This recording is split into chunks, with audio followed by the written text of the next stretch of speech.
Hi, welcome back. Today we're going to be talking about finding print resources when you are at a distance. So we're going to start today in worldcat.org. So you can just open a browser and go to worldcat.org. And what this will do is, as you can see, it says find items in libraries near you.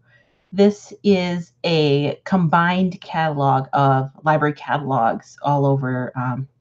Well, it's not just the US, it is all over the world, but the majority of them are in North America, in Europe.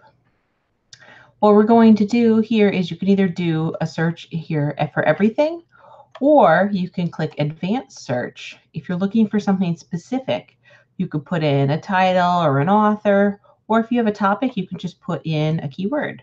So if I search for Islamic art again and do search, you can see I'm going to get a lot of results. So, and they're in different formats. So I have books, videos. You will see they do have things like downloadable articles and chapters and things like that. WorldCat really works best for actual physical items. So for print books, things like that for you, because some of the things that are electronic, you might not have access to if our library doesn't have a subscription. So let's say this book sounds good to you, this Islamic art. When you click on it, you're going to see the information about the book, and you're going to get an option to put in a zip code. So I already have the zip code here in. Let me put in a different zip code. We'll do this zip code, which is in Denver. So let's say you live in Denver and you're looking for this copy of Islamic art. There's going to be listed here, and this is by location from that zip code, all the places that have that. So if you happen to live in Denver, for example, the Denver Public Library has it. So you could click on this, and these links all take you to that library's catalog, so you can actually see if the item is checked out or if it's available on the shelf. This is a really good way of just finding what options you have. Where is the book located? Now, if there's not a public library as an option, or it's not a public library that you have access to, we do have a large number of libraries that we have reciprocal agreements with.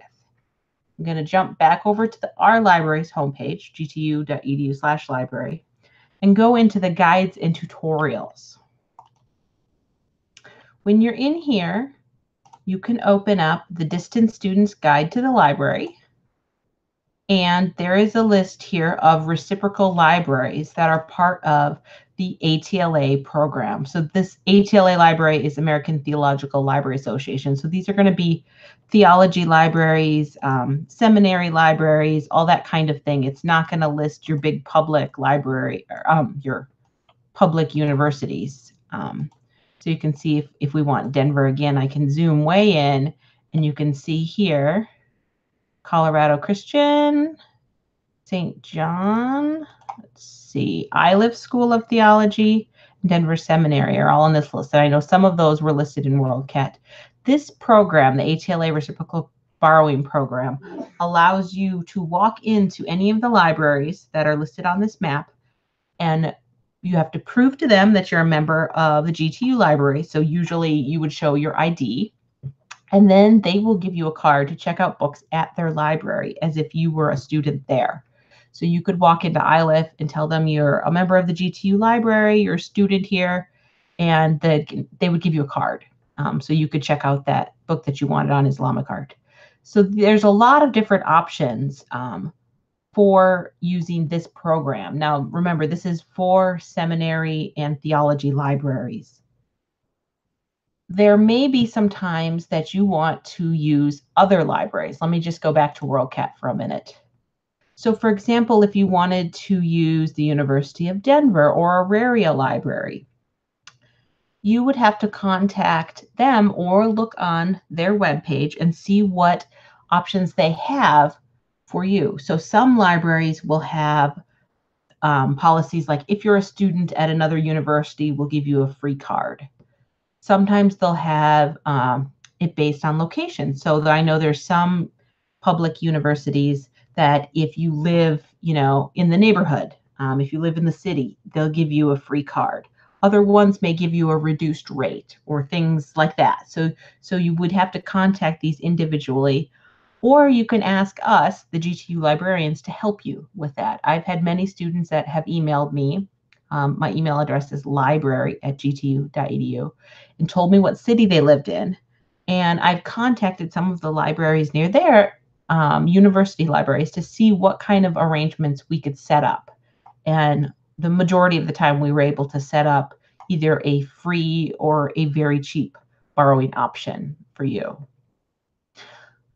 The other option that you can have is using interlibrary loan. Let me go back to our homepage here. So now I talked a little bit earlier about interlibrary loan. So you can use interlibrary loan for articles that we don't have, and we will send the articles to you over email.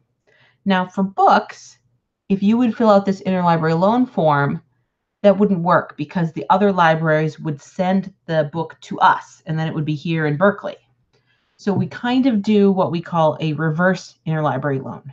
So you could walk into your local public library and you could do an interlibrary loan through them. Now, let's say it's a copy of a thesis and we have the only copy. We would send that thesis to your local public library, and you could pick it up, you can use it, and then you could return it to your local public library, and they would send it back to us through the mail. This is a really great way of getting physical items that are not available in your city. So you could just talk to your public library and see what the options are.